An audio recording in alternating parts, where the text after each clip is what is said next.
A leitura judaica da semana, conhecida como Parashat Shavua, é uma prática central no judaísmo que envolve a leitura de uma porção específica da Torá a cada semana. Esta tradição segue um ciclo anual em que toda a Torá é lida ao longo do ano judaico.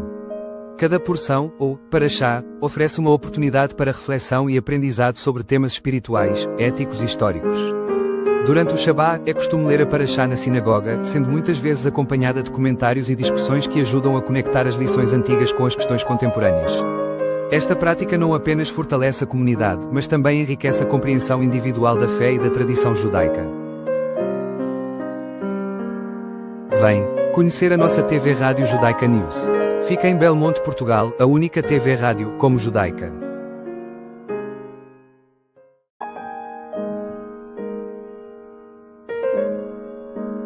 A leitura judaica da semana, conhecida como Parashat Shavua, é uma prática central no judaísmo que envolve a leitura de uma porção específica da Torá a cada semana. Esta tradição segue um ciclo anual em que toda a Torá é lida ao longo do ano judaico. Cada porção, ou Parashá, oferece uma oportunidade para reflexão e aprendizado sobre temas espirituais, éticos e históricos. Durante o Shabá, é costume ler a Parashá na sinagoga, sendo muitas vezes acompanhada de comentários e discussões que ajudam a conectar as lições antigas com as questões contemporâneas. Esta prática não apenas fortalece a comunidade, mas também enriquece a compreensão individual da fé e da tradição judaica. Vem conhecer a nossa TV Rádio Judaica News. Fica em Belmonte, Portugal, a única TV Rádio como judaica.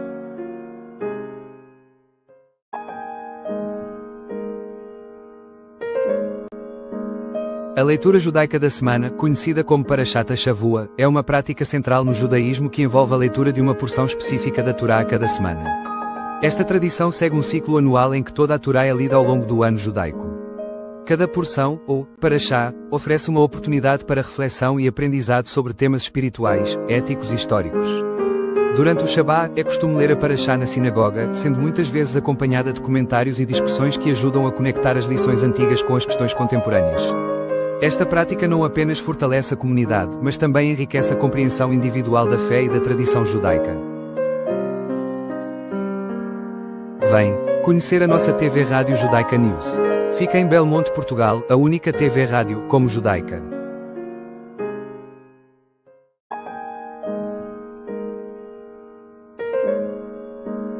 A leitura judaica da semana, conhecida como Parashat Shavua, é uma prática central no judaísmo que envolve a leitura de uma porção específica da Torá a cada semana. Esta tradição segue um ciclo anual em que toda a Torá é lida ao longo do ano judaico. Cada porção, ou Parashá, oferece uma oportunidade para reflexão e aprendizado sobre temas espirituais, éticos e históricos. Durante o Shabá, é costume ler a Parashá na sinagoga, sendo muitas vezes acompanhada de comentários e discussões que ajudam a conectar as lições antigas com as questões contemporâneas. Esta prática não apenas fortalece a comunidade, mas também enriquece a compreensão individual da fé e da tradição judaica. Vem conhecer a nossa TV Rádio Judaica News. Fica em Belmonte, Portugal, a única TV Rádio como judaica.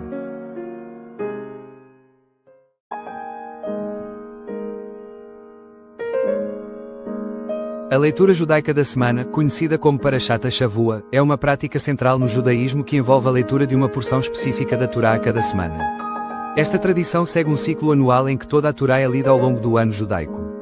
Cada porção, ou Parashá, oferece uma oportunidade para reflexão e aprendizado sobre temas espirituais, éticos e históricos. Durante o Shabá, é costume ler a Parashá na sinagoga, sendo muitas vezes acompanhada de comentários e discussões que ajudam a conectar as lições antigas com as questões contemporâneas. Esta prática não apenas fortalece a comunidade, mas também enriquece a compreensão individual da fé e da tradição judaica. Vem conhecer a nossa TV Rádio Judaica News. Fica em Belmonte, Portugal, a única TV Rádio como judaica.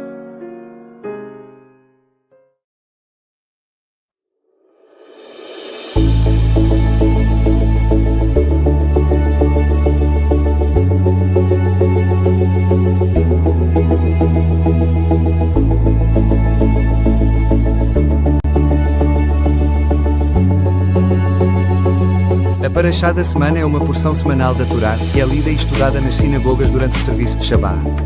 Cada paraxá cobre uma sessão específica dos 5 livros de Moisés, proporcionando um ciclo anual de leitura da Torá. Essa prática não só mantém viva a tradição judaica, mas também oferece uma oportunidade de reflexão e aprendizado contínuo sobre princípios éticos, morais e espirituais contidos nos textos sagrados. A paraxá também é muitas vezes acompanhada de comentários rabínicos e discussões que ajudam a contextualizar e interpretar os ensinamentos para a vida contemporânea. Essa abordagem garante que os ensinamentos da Torá continuem a ser relevantes e significativos para as gerações atuais.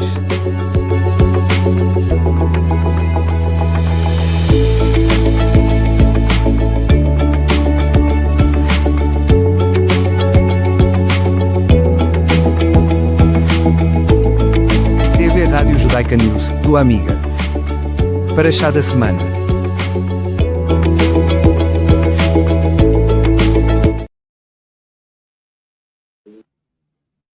Shalom, shalom, meus irmãos. Tudo bem? Shalom. Tudo bem? Sim, Tudo ótimo. Que bom. Em primeiro lugar, queríamos também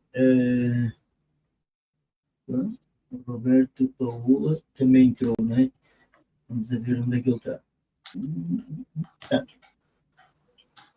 Ora, muito bem, mas tem uma coisa muito rápida. Shalom, meu irmão. Shalom. É uma coisa rápida. Houve uma tragédia, quem sabe, houve uma tragédia em Lisboa. E então já vão com 15 mortos.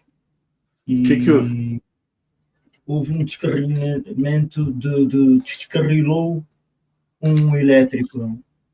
E então já vão com 18 feridos e 15 mortos. Ih, que louco. Portanto, pedimos a Hashem misericórdia também por essas almas, por essas pessoas, e ficam aqui para as famílias os nossos sentimentos para elas também. Muito bem. Vamos ao que é mais importante agora. E eu vou começar pelo nosso irmão Benito de Oliveira, resumindo a paraxá desta semana. Faz favor, meu irmão. Shalom, shalom a todos os ouvintes, nosso irmão Shalom. Roberto, irmão Benjamin, irmão Joseph, e os ouvintes que estão em direto, estão ao vivo, e também aqueles que vão assistir mais tarde, depois pelo YouTube, né, que vai ficar gravado. Bom, paraxá Kitetse é uma paraxá que ela fala de várias leis, né? Várias leis, e às vezes até difícil entendimento hoje para os nossos dias, porque se trata de guerra, trata-se de escravos, da época, então, mas sempre tem uma mensagem ética, né? Uma mensagem moral. E eu vou estar fazendo uso aqui do livro do comentário do Rashi, da porção do Rashi. Bom, ele faz um comentário muito interessante aqui, que ele fala assim: da morada celestial de sua alma, você sai. Você sai, em hebraico é kitetse, que é o início da porção semanal. Geralmente, se você sair, ou kitetse, quer dizer você sai. Bom, os nossos sábios, para a gente entender um pouquinho a respeito dessa parte de morada, eles contam, a tradição conta o seguinte: existe o Olam HaNeshamot, né? O Olam HaNeshamot, traduzindo, seria o mundo das almas. E para eu exemplificar esse comentário aqui que o Rashi fez, então o que acontece? A tradição diz que antes existe o mundo das almas, né? Então, antes que você, eu, nós desçamos até esse mundo, existe um anjo, né? O nome desse anjo é Laila. Então, existe esse anjo chamado Laila. Ele vai até essa alma, e no caso, a gente tem um conceito interessante também, como alma, né? Às vezes a gente aprendeu, né, que alma, às vezes divide a alma Não, a alma é a pessoa. Não, a alma somos nós, né? No sentido de alma, no sentido de essência. Então, nós escolhemos descer. O anjo, então, você decide descer, esse anjo lá, ele chega até você lá no mundo, né, no Olam Haneshamot, no mundo das almas, você decide descer, você decide várias coisas, né? Naquele momento, esse anjo, ele pergunta a Hashem, vai ser rico, vai ser pobre, vai ser sábio, não vai ser tão sábio assim, vai ter esses dons ou não vai ter esses dons, e você decide descer, né? Então, o que acontece? Pela missão que você vai ter nesse mundo, a guerra que você vai travar, né? E é interessante também que nós acreditamos que, principalmente o judaísmo, a respeito de outras passagens dessa alma nesse mundo, né? Então, existem, então, reparações para que eu desça, para que eu vá reparar partes da minha alma, né? Então, é interessante isso. Fala assim, da morada celestial, do Olam Haneshamot, do mundo das almas, você sai, né? Que dizer, você sai para a guerra. Interessante que aqui essa porção, ela vai tratar essa saída para a guerra. Então aqui o Rashi, ele está fazendo uma comparação, e nós sabemos que a Torá, o Tanakh, a Torá, ela é escrita em vários níveis. Então nós temos os 4 níveis, né? Sempre a gente fala isso, é interessante a gente recordar, né? Que é o Pardes, né? O Pardes, que é um acróstico hebraico, né? Mas a palavra Pardes quer dizer pomar. Você chega no pomar, você tem maçã, você tem figo, você tem pêssego. Então, quer dizer, são várias frutas, né? Só que o pomar, o Pardes, é um acróstico. Então, são níveis de interpretação e de entendimento que tem a Torá. E por mais que a gente viva, por mais que a gente estude, por mais que a gente se aprofunda, não vamos conseguir. Somos eternos aprendizes. Aí temos o primeiro nível Pshat, né, que é o nível mais literal da porção, né? Temos o Rames, né? Temos o Drash, né? Que já é um nível mais profundo, e temos do S de Pardes, temos o Sod, que é o segredo, né? Então, que a gente possa cada vez mais ir se aprofundando. Então, aqui ele fala do nível mais profundo, né? Eu não vou ousar dizer qual nível é, mas eu acredito que para mim seria até o nível do Drash ou até Soda, né? Está falando aqui que você sai para a guerra entrando num corpo que luta. Então você vem dos altos dos céus, desse mundo chamado Olam Haneshamot, que é o mundo das almas, você entra num corpo. E naquele corpo você fica ali, dentro daquele corpo, da sua mãe, você fica ali 9 meses, diz a tradição, que o anjo ensinando Torá.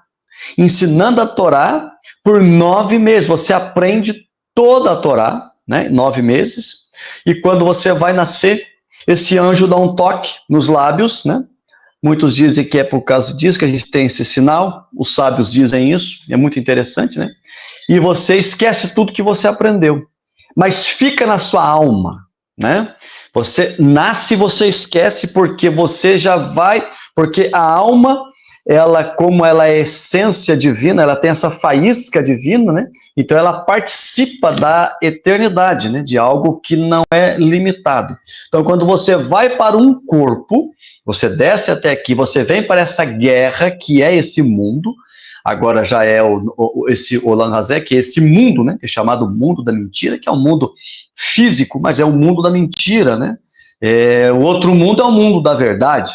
Quando a pessoa desencarna, vai falar aqui também de morte, né? A pessoa desencarna, ela sai desse corpo. Eu falei que vem, agora estou falando quando ela sai, ela vai para o mundo da verdade. E nós vivemos esse mundo. E, infelizmente, por que a gente vive nesse mundo chamado mundo da mentira? Porque muitos vivem nesse mundo que é físico e nesse mundo que é temporal, como se fosse espiritual e eterno. Porque ele investe na materialidade como se fosse para sempre. Nós vemos pessoas que lutam, pessoas que estudam, pessoas que trabalham uma vida inteira, não que isso seja proibido, mas você fazer só isso, para você juntar tesouros aqui, é o mundo da mentira. Agora, Gente, e essas pessoas, elas esquecem que, na verdade, o mundo da verdade é o eterno. O mundo eterno é o mundo que não vai acabar mais. E às vezes a gente vive no mundo, às vezes a gente vive no mundo da mentira, no mundo passageiro, como se fosse eterno, e esquecemos do eterno e achamos que o eterno é passageiro. Bom, então a alma, ela decide vir, esse anjo Laila, então ela manda essa alma, que talvez já passou por aqui várias vezes, então ela tem que fazer essa reparação, e ela vem aqui, Urashi diz, ela entra num corpo que luta com desejos poderosos. E geralmente, qual que é um toque, né? Vamos dizer assim, o toque da pessoa saber o que ela tem que fazer para ela reparar algo que ela veio para reparar. Geralmente é uma das suas maiores dificuldades. Então nós vivemos num mundo de desejos poderosos, né? Cada um tem o seu desejo que é poderoso para ele, né? Às vezes uma pessoa que roubava, então esse desejo pelo roubo, ele vai voltar e vai reparar esse desejo. Então, se ele tem esse desejo muito forte dentro dele, é porque a reparação dessa alma, dessa pessoa, é nisso. Talvez um desejo muito poderoso é o desejo sexual, a imoralidade sexual.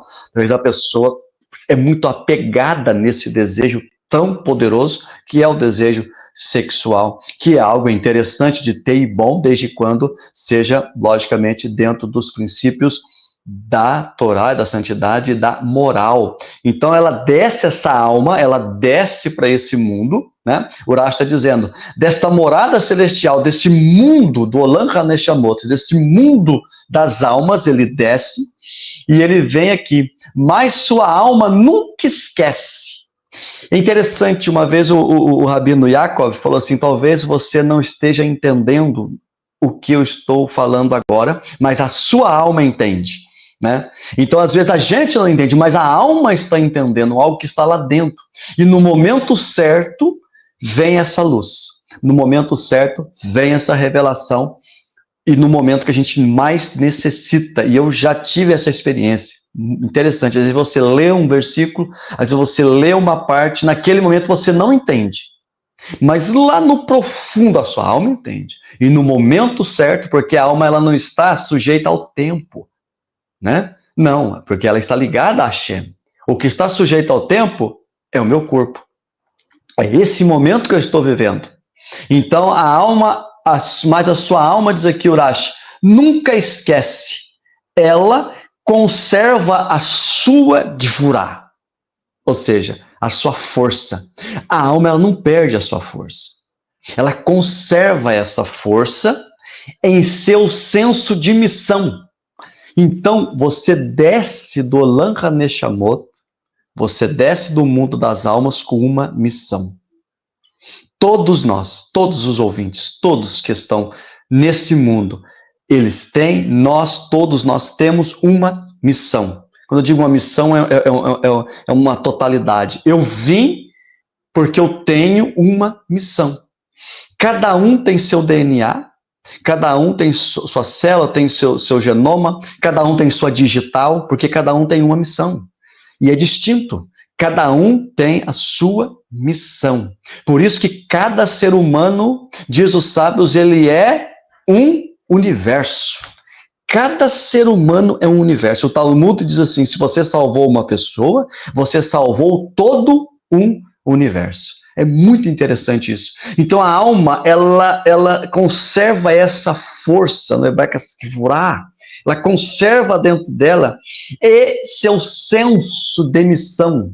Ela sabe que ela tem uma missão. Nós sabemos que nós viemos aqui porque nós temos uma missão. Nós não estamos aqui por um acaso, porque meu pai, minha mãe, porque se eu decidir vir, se eu vim do mundo das almas, eu vim com uma missão, e está intrínseco, está dentro de mim essa missão. Basta a gente focar em Hashem, focar em Torá, focar em estudo, que nós vamos a cada dia descobrindo qual é a nossa missão. Eu sempre digo que nós somos uma partícula particular em um universo criado por partículas. Então você tem seu DNA, você tem seu pensamento, você tem sua alma, você é um ser. Obviamente que no momento certo, na hora certa, voltaremos para o eterno, né, naquele vaso da criação, lá do princípio, que houve uma grande explosão, nós voltaremos lá, porque nós somos, sim, parte de Hashem, né? Ele está em mim, está em nós, está em tudo, está em todos, e tudo vai retornar para Hashem. Essa porção é muito profunda e grande. Nós só estamos no comecinho aqui, e nós temos rapidinho que tem mais pessoas para falar, irmão Benjamin, o outro irmão também, irmão Roberto. Então, diz aqui, mas sua alma nunca esquece, ela conserva a sua força e seu senso de missão.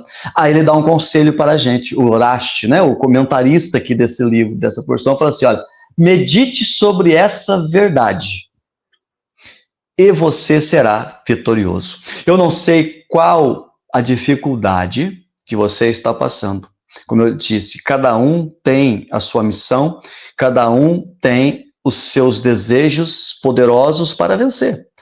Cada um tem sua reparação. E é muito interessante que essa porção ela vai tratar de um assunto no finalzinho aqui, mas eu vou só comentar ele, que diz aqui, eu até risquei, eu até fiz um risco aqui, que fala assim, que cada um morrerá pelo seu próprio pecado, né? Está nessa porção aqui dizendo que cada um morrerá pelo seu próprio pecado. E é muito interessante a gente ver isso, porque dizem, né, que veio um para morrer pelo pecado de todos, né? Mas aqui diz que cada um morrerá pelo seu próprio pecado. A gente vai ver no transcorrer dessa porção. Então diz aqui, outro ponto interessante, respeito pelos mortos, né? Diz aqui, um corpo não deve permanecer desenterrado. Essa porção vai tratar disso, aquele homem que vai ser enforcado e não pode ficar à noite pendurado, não pode. Por quê? Porque o corpo que atua como um templo, o corpo que atua como um templo para o divino, por toda a vida da pessoa, permanece sagrado, mesmo depois que a sua alma tenha partida, ou partido, melhor dizendo. Então o corpo é sagrado. Então não podemos, saiu, morreu, acabou, joga no pasto. Aí eu já vejo algumas pessoas falando, eu morri, acabou, acabou. Não. Então temos que ter um respeito muito grande pelo corpo, né? Pelas pessoas que morrem. Então essa porção vai tratar também disso. Interessante também a grande proibição da cremação, né? Então não devemos cremar, é proibido a cremação. Então tem que ser enterrado, né, na terra, né? Tem que ser como se fosse uma semente lançada, né? Porque um dia vai retornar. E é muito interessante, os rabinos eles ensinam que existe um osso, né? Em hebraico se chama luz, não é que é luz de brilhar no português, mas se chama luz, que está alguma parte aqui na nuca ou no final da coluna vertebral, que é um osso indestrutível, né? Ele não consegue destruir, né? De formas pela terra. Então muitos dizem que até a ressurreição, que fala do profeta Daniel, vem através desse osso. É interessante que muitas pessoas pensam também às vezes que a ressurreição vai ser um ato milagroso, é óbvio. Porém, eu estava vendo algo interessante falar, que a juventude, que no milênio, né, com o Mashiach, os jovens terão 100 anos, né? Então eu estava vendo um cientista falar que eles estão tentando fazer a correção do cromossomo 1 e 2. Então, com essa correção, olha que interessante, a correção do cromossomo 1 e 2, que é responsável por você ficar velho. Olha só. Então, talvez, e o profeta Daniel também fala a respeito da ciência se multiplicar, talvez isso seja algo científico. E também algo por Deus, é óbvio, né? É muito interessante, é tema para a gente discutir um outro horário também, que senão a gente vai longe aqui. Então, respeito pelos mortos. Então, fala aqui, olha, se você é dono, aqui fala também de segurança, né?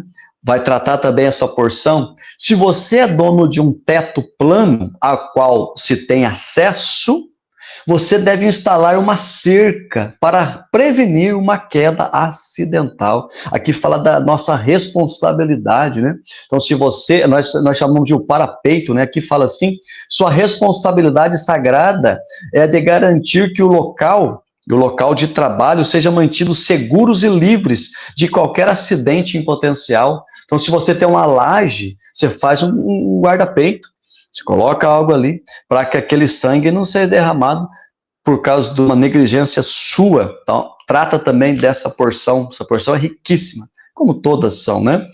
A compaixão, fala aqui também da compaixão, e aqui dessa compaixão entra na 7ª lei dos Ben Noa, que fala contra os maus tratos do animal, né? A 7ª lei dos Ben Noa, que sempre a gente está falando aqui a segunda-feira, que fala não comer membro de um animal vivo, mas existem várias declinações nessa lei, que é você ter compaixão dos animais, né? Tratar bem os animais. Aqui fala, um burro não deve ser atrelado a um boi, né? Ele fala que ovos não podem ser removidos de um ninho dentro da área da visão do pássaro.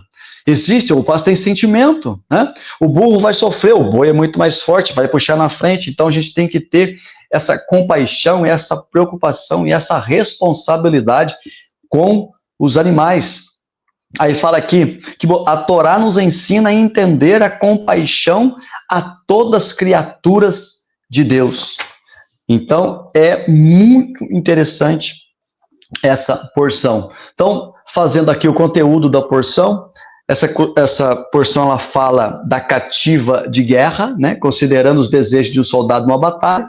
A Torá, então, permite que ele tome uma mulher cativa para se casar, mas é interessante, ela não proíbe, porém ela desencoraja essa atitude, ou seja, ele diz assim, olha, como forma de fazê-lo mudar de ideia, né?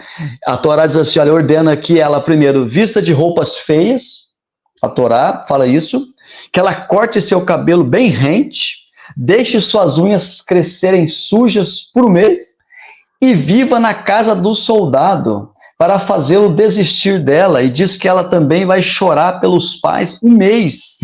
Então, se ele aguentar todas essas situações aqui que foram colocadas, aí tudo bem, né? Caso ele desista, deve mandar ela de volta para sua casa e não poderá utilizá-la como escrava, já que a afligiu por ter tirado ela da casa dos pais. Fala da cativa de guerra. Essa porção também vai falar do primogênito, da herança do primogênito em dobro. Também muito interessante, fala do filho rebelde, né? Os pais têm a obrigação de levar ao Beit Din um filho rebelde e que age de forma degradante, fala aqui, para que ele seja julgado e condenado à morte. Mas é muito interessante, sempre que eu falei no começo aqui, que é uma porção que fala de escravidão, que fala de guerra. Hoje não vivemos a escravidão em alguns locais, né? Mas geralmente não, e guerra está tendo aí, mas é outro tipo de guerra. Porém, fala da ética e fala da moral. Então, o que acontece? É para os pais levarem os filhos. Agora, eu faço uma pergunta. Por mais, né, que os pais, que esse filho seja tão rebelde, que pai que vai fazer isso? É muito difícil, né? O pai pegar e fazer uma coisa dessa, levar o filho para ser condenado à morte. Então, não é para outras pessoas delatar esse filho. O próprio pai e a própria mãe que vai levar esse filho. Trata também do corpo, né? Eu já falei aqui, o corpo pendurado, essa pessoa que durante a noite devolver algo perdido, um objeto, um animal perdido. Você também aqui trata também, entra um pouquinho aqui, repito, na 7ª lei, é uma preocupação da 7ª lei que fala do maltrato contra os animais. Não pode, né? Se você vê um objeto ou um animal perdido do seu dono, e não pode fingir que não viu, né? Quando o animal estiver arriado por causa de uma carga, você deve ajudar, ajeitar a carga, levantar o animal. Se você acha um animal perdido, você tem que trazer aquele animal para sua casa, tratar bem aquele animal, até que o dono o ache. Então fala dessa justiça e desse tratar bem os animais, né? Aí fala interessante da separação de gêneros, né? fala tanto de gêneros hoje, né? Então, nós conhecemos 2 gêneros, né? Homem e mulher, né? Proibição de um homem vestir apetrechos relacionados às mulheres e vice-versa, essa porção trata disso também. Por extensão, deve-se preservar a separação entre homem e mulher para não haver consequências imorais. Nós sabemos que existe um tratamento para o homem, existe um tratamento para a mulher. A gente vê muito isso, a parte hormonal, né? A força, é óbvio, o corpo de um homem é totalmente diferente. Está uma discussão aí sobre as Olimpíadas, né?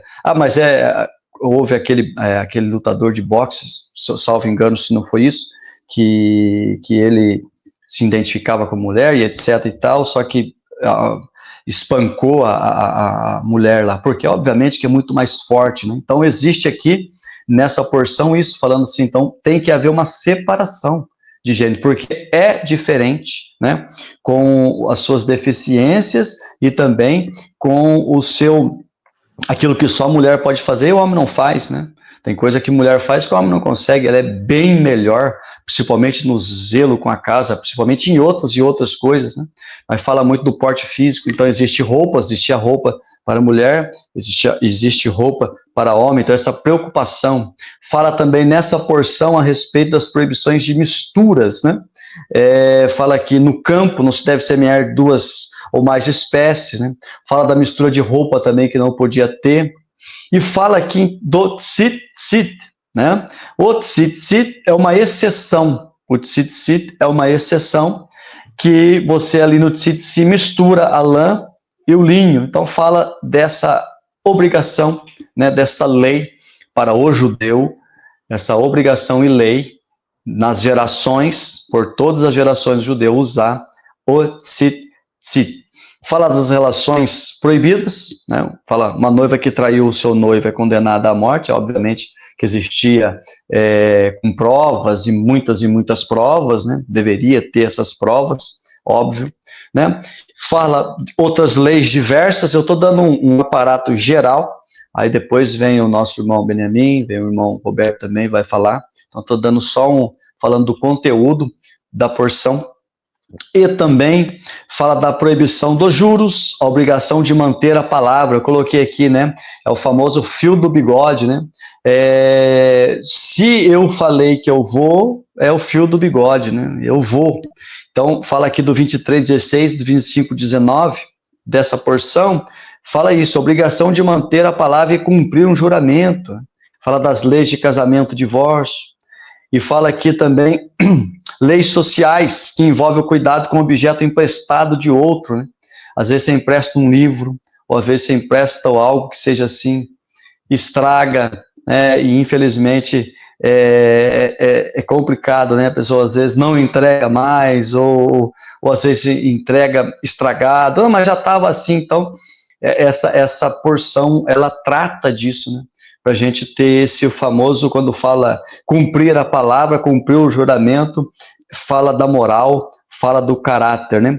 Trata também do levirato, né? Fala também do levirato. Nós sabemos que um irmão mais velho, se porventura ele casa e ele morre sem ter filhos, né? Na família, então, e se tem um irmão solteiro, obviamente, tem uma lei do levirato, esse irmão casar com a sua cunhada, né, que era sua cunhada, agora vai ser sua esposa, e o filho vem com o nome do pai para perpetuar o nome do seu irmão na nação de Israel. E termina a porção lembrando da Amaleque, né? Paraxá termina com a mitzvah, é um mandamento se lembrar do que Amaleque fez de mal ao povo judeu. Então, fala essa porção, isso, irmão Joseph, eu dei um aparato geral sobre a porção, que fala a respeito disso, né, da alma, por isso que eu quis entrar bem na alma, muito interessante desse mundo das almas, que eu falei do anjo Laila, e dizendo aqui, e fala de Bilã, fala do bastardo, e vai falando de várias coisas. E muito interessante, termina com Amaleque. Nunca esquecer de Amaleque, do que Amaleque fez com o povo de Israel quando esses estavam saindo do Egito. E fala do testemunho de parentes, e eu vou terminar aqui a participação e passo para o irmão Benjamin ou para o irmão Roberto, assim como o irmão Joseph Fiqueira, que fala assim, pais, está lá no 16, 24, 16, Varim, pais não serão mortos pelos seus filhos, nem os filhos serão mortos pelo testemunho de seus pais. Aí diz aqui, um homem será morto somente pelo seu próprio pecado. Então, pai não morre pelo pecado do filho, filho não morre pelo pecado do pai, pois cada um morrerá pelo seu próprio pecado. É Torá, é Bíblia, e é o que está dizendo aqui, não somente aqui. Fala em outras passagens também. Pois cada um morrerá pelo seu próprio pecado. Porque cada um é cada um. Cada alma é cada alma. Cada um tem sua missão. Então o Benjamin não vai morrer pelo meu pecado. O Roberto não vai passar pelo pecado que eu fiz, porque ele tem a missão dele e tem a reparação dele. Isso é Torá. Isso é o que diz as Sagradas Escrituras. Irmão Joseph. Muito obrigado, meu irmão. Vamos então escutar agora também o nosso irmão Benjamin.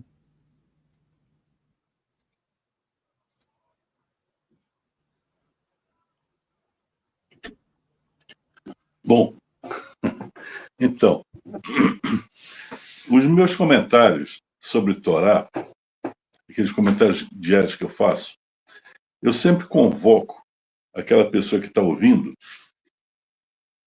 ao estudo de Torá. Na realidade, veja bem,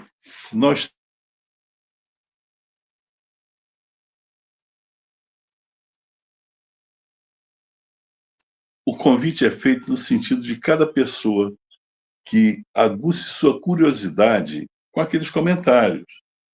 Eu não faço comentário para dizer, isso aqui, você nunca discuta isso. Não, é o contrário.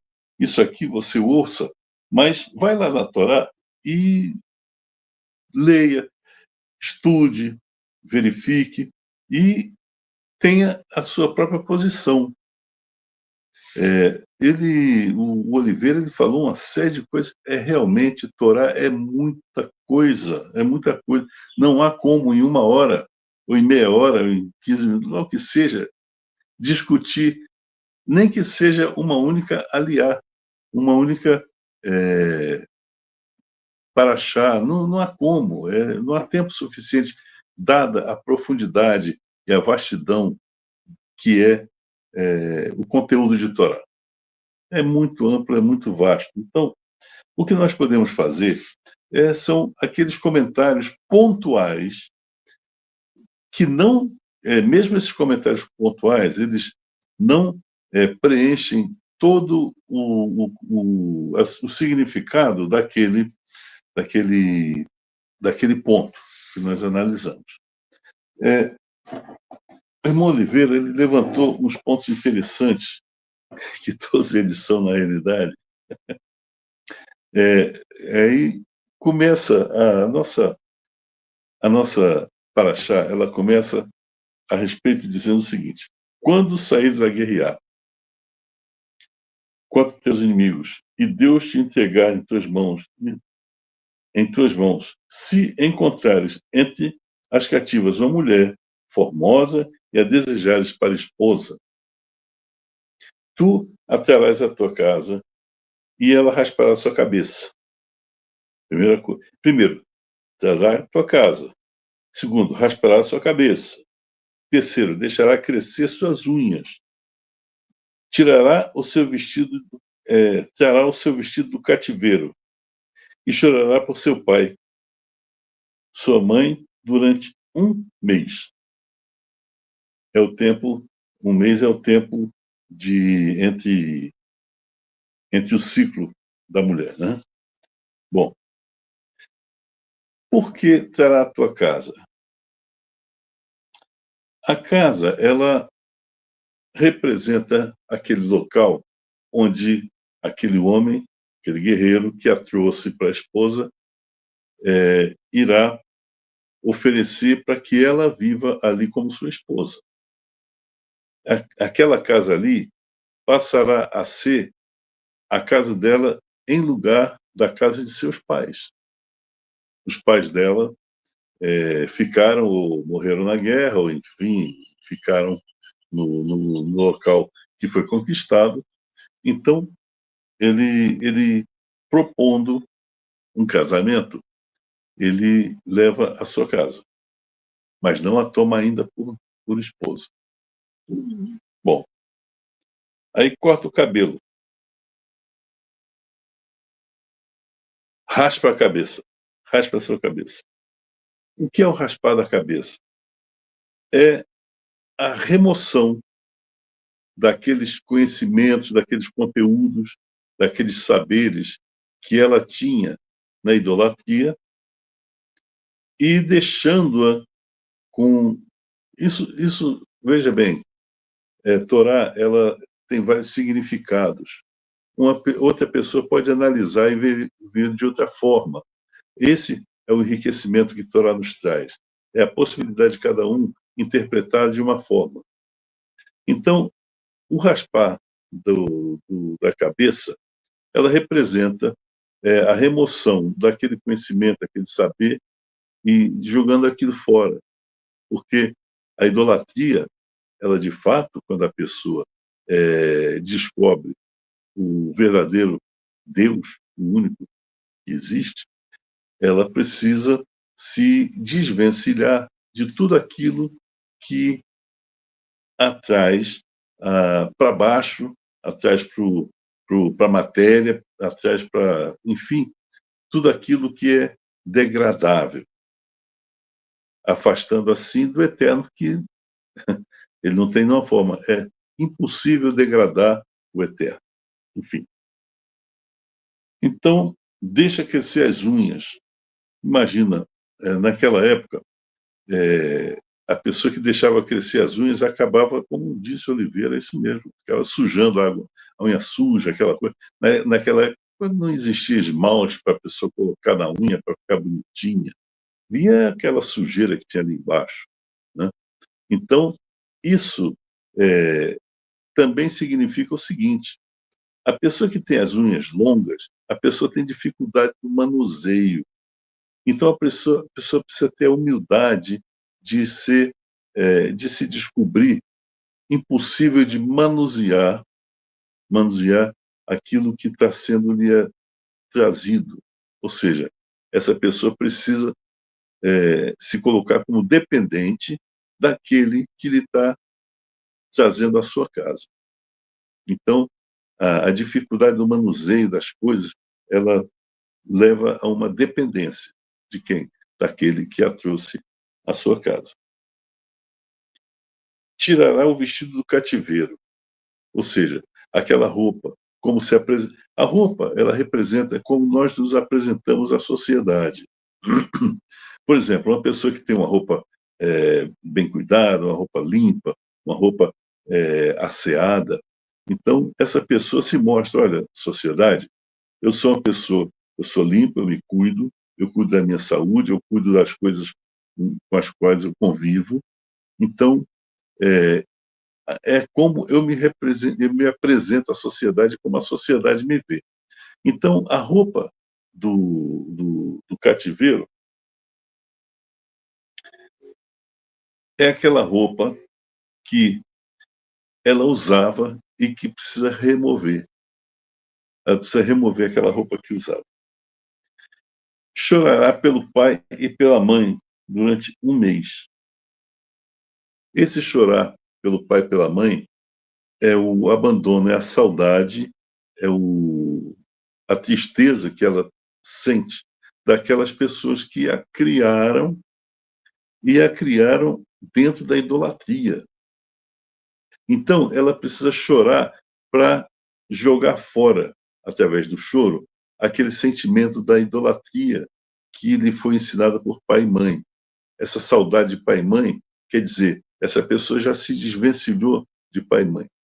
Bom, depois de um mês, tudo isso estando completo, essa pessoa tem condição de começar, veja bem, de começar a adquirir o conhecimento no eterno, o verdadeiro conhecimento. Na época, se existia a Torá oral, já existia, sempre houve, a Torá oral. E agora, nesse momento, nesse tempo, né, a Torá escrita está sendo entregue ao povo, né, ao povo do Eterno, ao povo de Israel.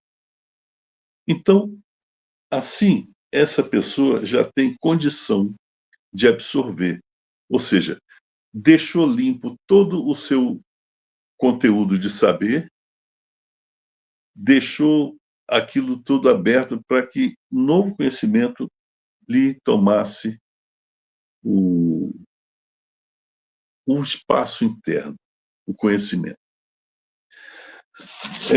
Existe tanta coisa nessa porque, na realidade, nós temos 613 mandamentos, muitos deles estão aqui. Nós temos mandamentos interessantíssimos, esse que o Oliveira falou, a respeito de você pegar os ovos e os filhotes longe da vista da mãe, né, dos pássaros. E se a pessoa fizer isso, ela vai ter uma recompensa, que serão aumentados os seus dias. Existem alguns poucos mandamentos que, quando a pessoa cumpre, a pessoa tem a sua recompensa descrita ali. Um deles é esse. O respeitar pai e mãe também, né? Honrar pai e mãe, você tem os dias aumentados, os dias da tua vida são aumentados. E muitos outros. Então, temos um outro mandamento também que é muito interessante, é o seguinte. Quando você não se pode levar como oferta ao templo dinheiros vindos da prostituição e da venda de um cachorro. Que coisa assim, mas assim, sem... Por quê? Torá, ela é muito moderna. É impressionantemente moderna o conhecimento que é trazido por Torá. Esse mandamento, esses dois mandamentos, né, eles se referem ao seguinte: a origem lícita do dinheiro. A legislação atual, no mundo todo, ela exige que haja uma comprovação da licitude do recebimento daquele dinheiro. A pessoa ficou mais rica por quê? Porque vendeu uma fazenda, porque comprou isso, ou fez aquilo, enfim, a pessoa enriqueceu. Então, através de quê? Através de uma ação lícita, honesta. E existem aqueles também que enriquecem por ações ilícitas, desonestas. Seja por dar um golpe na praça, seja por assaltar ou traficar, ou fazer qualquer coisa ilícita. Então, o Eterno aqui está nos dizendo o seguinte: tudo o que você faça na tua vida para te enriquecer, para te trazer mais fortuna, mais dinheiro, mais riqueza, tem que ser de origem lícita. Tem que ser lícita. Não pode ser de origem ilícita, como a prostituição. A venda de um cachorro. O que é um cachorro? Um cachorro é um animal que não é kosher. Como falou, o cachorro pode ser qualquer outro animal não kosher. Ou seja, alguém que não tem a limpeza, que não tem enfim, condição de ser elevado. Ou seja, um cão ele não tem condição de ser elevado, ele é um cão. Já um carneiro, que pode ser elevado através de quê? Através do sacrifício e depois da queima de sua carne. Isso na época, né? Hoje não pode mais, não temos tempo, como é que vamos fazer? Não há como. Mas são animais que podem ser elevados. E outros, eles são animais que nos trazem para baixo. Então, essas vendas, a venda de um animal assim, é um dinheiro ilícito. A pessoa pode até ter esse dinheiro, né? Mas não pode ter a graça que o dinheiro lícito pode trazer. Então, a pessoa que se prostituiu não pode pegar esse dinheiro e levar ao templo. É um dinheiro ilícito. Ele tem origem. A pessoa pode enganar outros. A pessoa vai levar um dinheiro ao templo, à sinagoga, dizendo, esse dinheiro é lícito, mas o Eterno sabe qual é a origem daquele dinheiro. Temos tanta... A lei tem tanta coisa que nós podemos comentar. Deixa eu ver se eu vejo alguma coisa aqui. O filho teimoso, né? O filho teimoso é terrível. Mas o filho teimoso é melhor nem comentar, porque é triste. Né? Esse outro ponto que ele levantou, né? E quando um homem for condenado à morte por seu pecado for morto, pendurá-los-ás no madeiro. Pendurá-lo.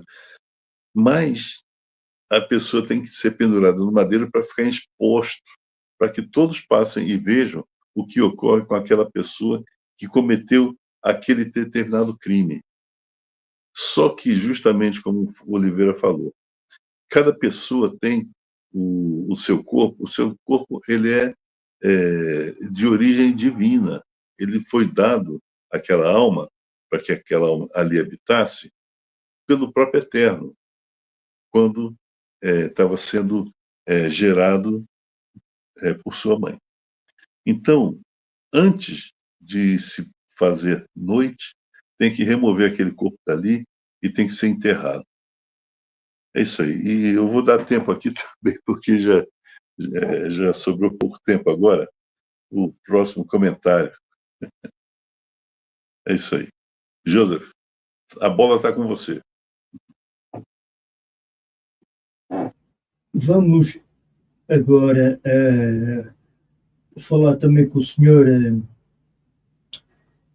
o senhor Roberto, que às vezes tem estas perguntas e estão aqui para poder responder aqui o senhor Ricardo. Peço desculpa, senhor Benjamin. Sim, pode falar. Senhor Roberto, tire as dúvidas.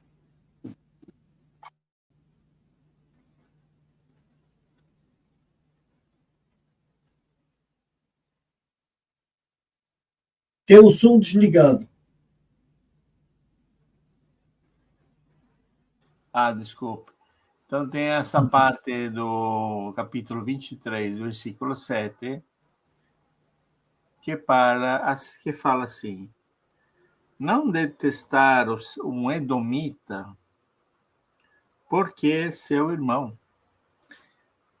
Então, praticamente, eu, na minha ignorância, né, porque recentemente eu descobri que os edomitas são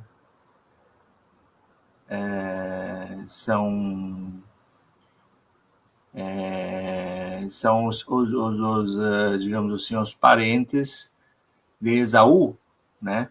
De Esaú. Então, aqui está perguntando, está dizendo, não detestar um edomita porque é teu fraterno. Então, quer dizer, se eu tiver um irmão, porque no caso Jacó e Esaú eram irmãos, mas eram povos diferentes, eram povos em luta. E a gente sabe que Esaú tinha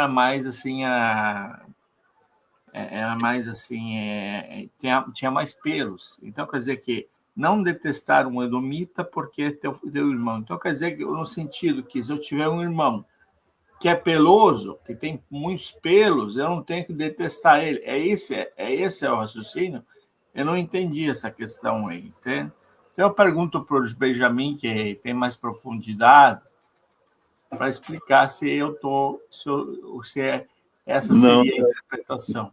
não, não é isso não, não é isso não. Acontece o seguinte, embora tenha havido um desentendimento muito sério, extremamente sério, entre Esav e Yaakov, quando Yaakov foi determinado pelo Eterno que retornasse à casa de seus pais, o que houve ali foi o seguinte, Esav, que tinha todo o motivo do mundo para matar o seu irmão, porque na cabeça dele lhe foi tomada a primogenitura, na cabeça dele foi tomada toda a herança. Então, Esav ficou extremamente aborrecido, mas depois de 21 anos afastado de seu irmão, quando seu irmão veio ao encontro à casa de seus pais e que Esav soube disso, ele juntou um exército e foi na direção de seu irmão. Possivelmente ele estivesse pensando em destruir o seu irmão, tanto que Yaakov ele dividiu as suas esposas e suas famílias em 2 grupos e começou a mandar em direção a Esav presentes, gado, muito gado, presente, e determinando a seus servos que dissessem a Esav que isso aqui é um presente do teu irmão, Yaakov, que se humilha perante ti. Aquilo, de alguma forma, deve ter movido o coração de Esav, que Esav perdoou o seu irmão. A ponto de, quando os dois se encontraram, se abraçaram, se beijaram e choraram. Choraram. Ou seja, o perdão que Esav, embora se achando no direito de destruir seu irmão, ao contrário, ele perdoou seu irmão. Ele perdoou seu irmão e por causa disso, exatamente por causa disso, pelo bem de não fazer o mal a seu irmão, o Eterno determinou que nós não lutássemos contra Esav, não destruíssemos, não estivéssemos ódio dos edomitas, por serem descendentes de Esav. Quanto aos egípcios, da mesma forma, ele também determinou que não lutássemos contra os egípcios, porque os egípcios, embora nos tenham escravizado, os egípcios, eles nos receberam. Quando nós precisávamos, Isaac e Jacob com seus filhos, eles foram recebidos e foi dado terra. Por quê? Porque Yosef, ele determinou, por ser o chefe dos egípcios, o líder dos egípcios, ele determinou que fosse dado terras ao povo de Israel. Então, esses 2 povos, eles não podem ser atacados por nós por esses 2 fatos. Você veja bem, no caso de Esav, o ódio dele, o mal que ele queria fazer, foi antes do encontro. E, no caso dos egípcios, o mal que os egípcios fizeram, de fato fizeram, foi depois do encontro, ou seja, quando Jacob foi ao Egito, depois do encontro. Então, o mal foi feito depois de que Jacob esteve no Egito. E no caso de Esav, o ódio dele foi anterior. Esse é o motivo. Pois é, eu teria uma outra pergunta que, por exemplo,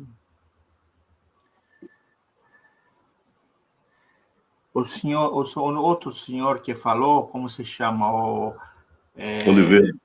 Não, o primeiro nome dele é um nome muito bonito, mas eu não memorizei. Mas é Oliveira. Oliveira é um nome hebraico, né? Então, praticamente eu quero dizer o seguinte: ele falou que a pessoa pesa, que a pesa é o templo de Deus, que ele tem que ser, não pode ficar apeso, morto, né? Porque ele é o templo de Deus e por isso tem que ser respeitado.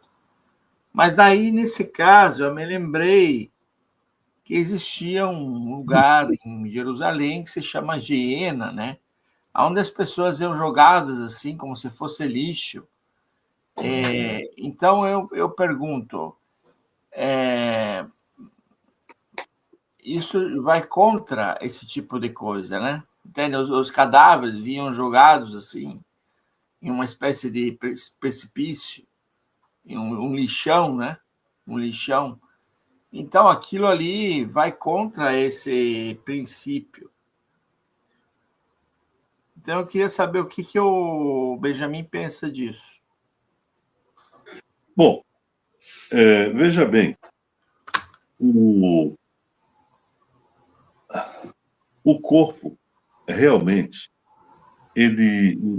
cada corpo, qualquer pessoa, não importa, o corpo dessa pessoa, ele foi dado àquela alma pelo próprio Eterno.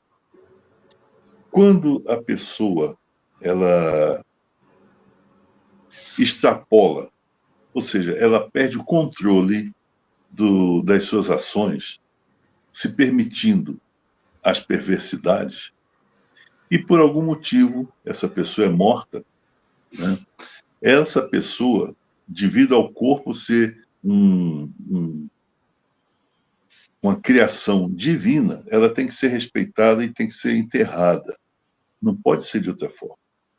Quando se faz esse tipo de coisa, de jogar os corpos para os abutres, isso aí é um desrespeito e é um pecado imenso da pessoa que faz isso.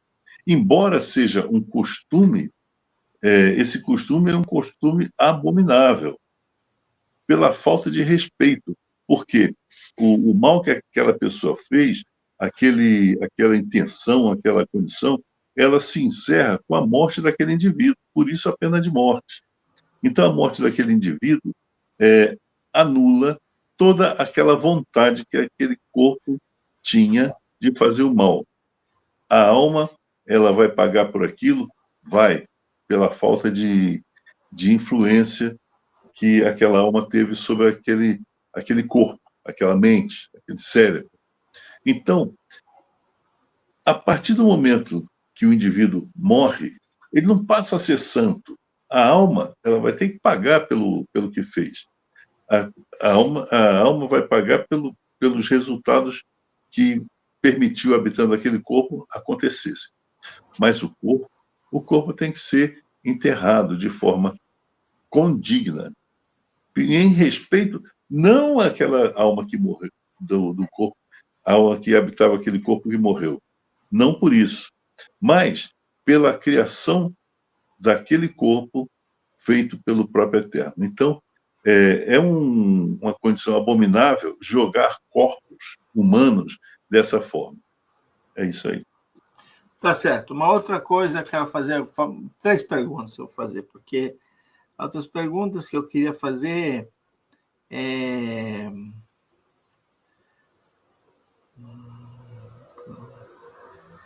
Allora, no capítulo 22, 17, você fala de uma mulher que praticamente ela se casou virgem, aí o homem ele vai lá e diz que ela não é virgem.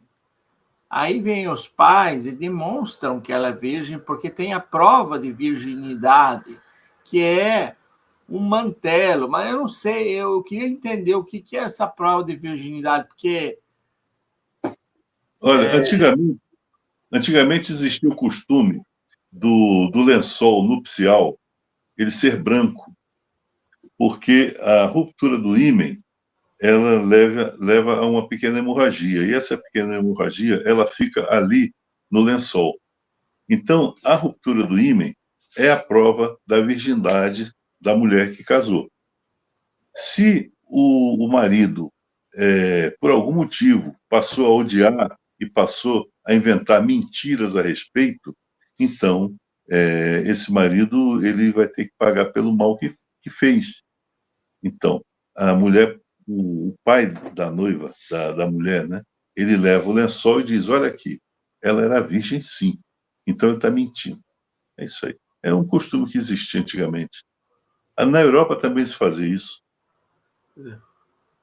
Tá certo, eu quero fazer essas perguntas. Mas, o senhor Roberto e o senhor Benjamin, Sim.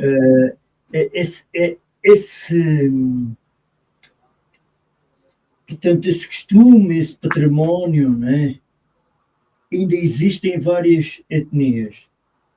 Portanto, a etnia cigana também utilizam isso. No povo judeu, se o homem furar, portanto, antes do casamento,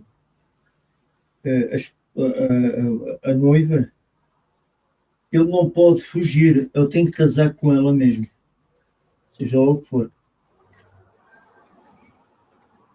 É porque a honra da virgindade, ela tem um grande valor, é uma grande importância. As sociedades, se você quiser destruir uma sociedade, é muito fácil. Você começa a desvalorizar o casamento, a família, a virgindade, tanto do homem quanto da mulher, hein? Eu não estou falando só a virgindade da mulher, não, do homem também. Então, quando você começa a desvalorizar esses valores, então você começa a destruir a sociedade. O que está acontecendo hoje na sociedade é exatamente isso. Está se destruindo a sociedade por dentro. Ou seja, você liga a televisão e você vê, que virgindade, bobagem, não sei o quê. Aí você vê atrizes, atores fazendo as maiores loucuras. Isso aí as pessoas olham aquilo e acham tão normal. É normal. Não é normal. Normal não é. Aquilo ali é apenas para destruição. Como é que você pode destruir uma sociedade? Você destruir a religiosidade, ou seja, o temor ao eterno.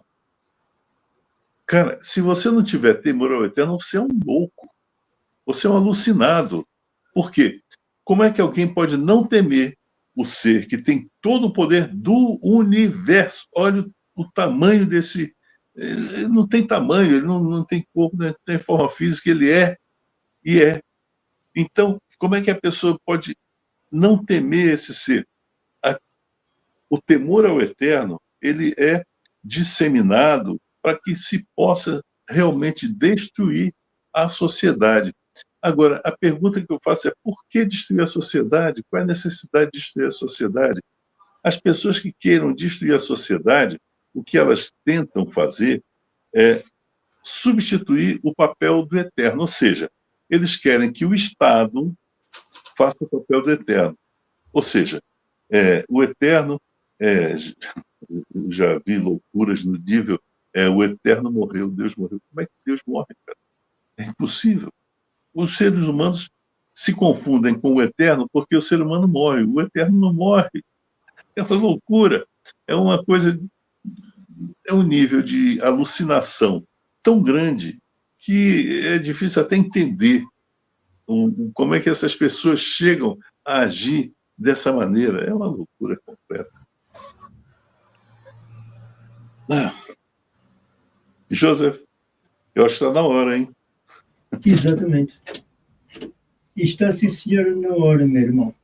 E tivemos... Gostei das perguntas, hein? Faça mais. É bom pergunta, cara. Eu sou louco por pergunta, eu gosto. Tá certo. Meu irmão, não sei se o nosso irmão Roberto tem nas terças-feiras, por volta das Ora bem, aí são São 17, vocês aí são 11h30. 16, 17, 18. Às 18 horas, nós temos um programa com o Sr. Benjamin Zeita, perguntas e respostas.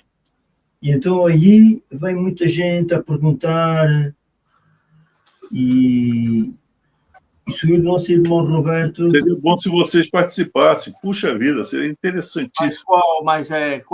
Quando é esse programa, Benjamin? Terça-feira. Terça-feira. No horário do Brasil é o quê? 2h30? É isso? No horário 1h30. 1h30. Aqui 17h30. 17h30 aí. 17h30 aqui, ou seja, na Itália é mais uma hora, portanto 17h30, 18h30.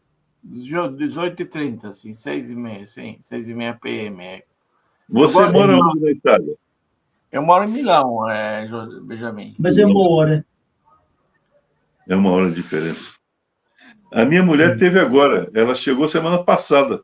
Teve Milão, teve em Vicenza, que a família dela vem de Vicenza, né, na região de Vicenza. Milão, na Idade Média, era uma cidade famosa por construir armaduras, né? Armaduras, construía boas armaduras. Depois teve Leonardo da Vinci também, que viveu aqui por muito tempo. E Milano.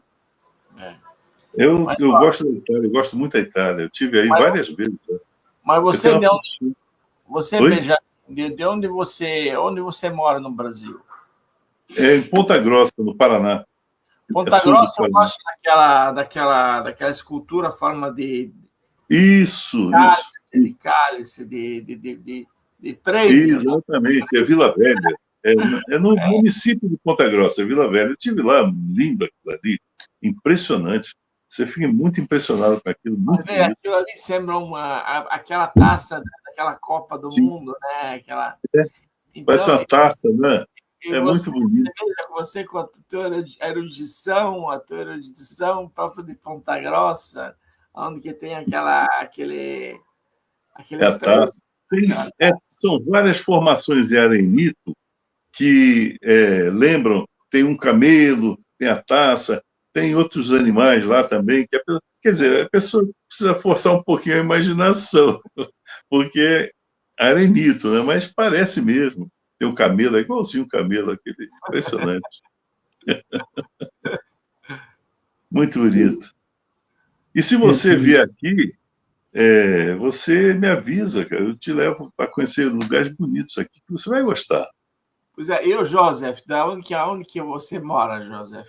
Eu estou em Portugal. Mas em Portugal, Belmonte, que parte que é Belmonte de Portugal? É perto do Porto? Não, eu estou no interior.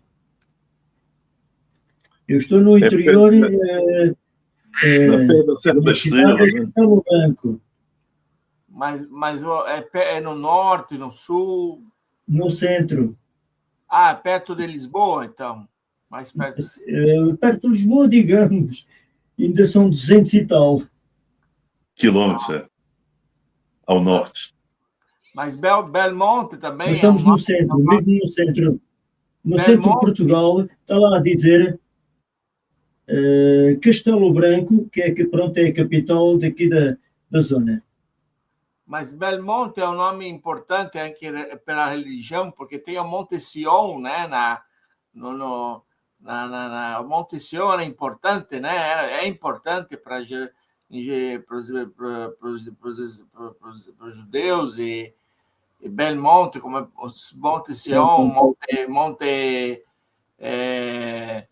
aquele lá, Sinai, né? Sinai lá, então recorda assim. Cidade linda, linda. Eu estive lá, muito bonito o lugar.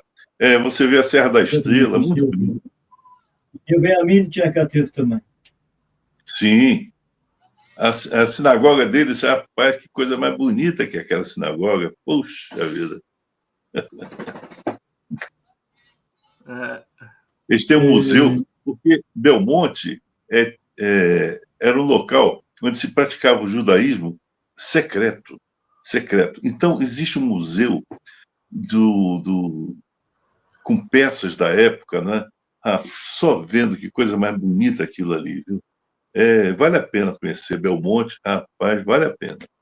Eu recomendo. Essas únicas em que os meus antepassados